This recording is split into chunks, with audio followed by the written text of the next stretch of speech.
l'union sacrée de la nation congolaise, artisan d'un avenir grand fort à l'aise, pour un Congo fort, libre et prospère. Aujourd'hui, en cette soirée, de tenir une importante réunion du Présidium de l'Union sacrée de la nation.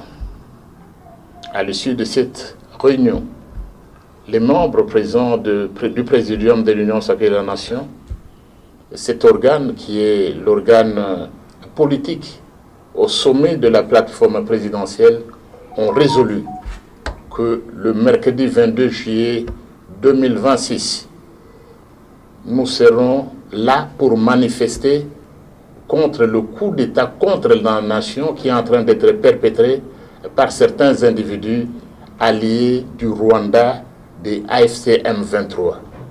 C'est-à-dire, le 22 juillet 2026, que personne ne s'y trompe, nous serons là pour soutenir les institutions de la République, établies conformément à la Constitution.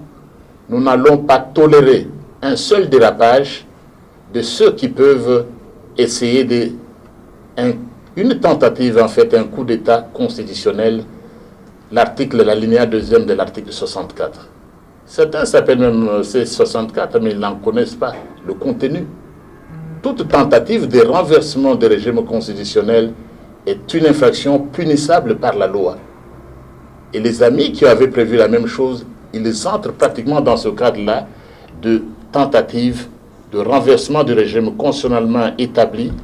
Et nous sommes en train de dire ici à la nation tout entière que dans les provinces, dans les chefs-lieux de province, ici à Kinshasa, nous n'allons tolérer aucun coup d'État contre la Constitution, aucun coup d'État contre la nation. Et vous savez, au terme de l'article 5, la souveraineté nationale appartient au peuple.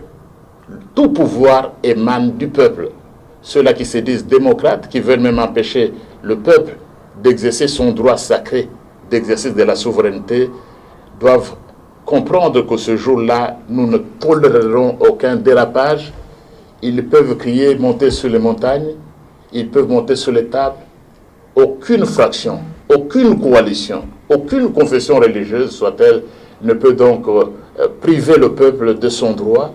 Et tous, nous allons continuer à défendre nos forces armées, soutenir son Excellence Félix Antoine Tshisekedi Tshilombo, président de la République, haute autorité politique de l'Union sacrée de la nation. Et l'article 69 de la Constitution qu'il prétend connaître est clair.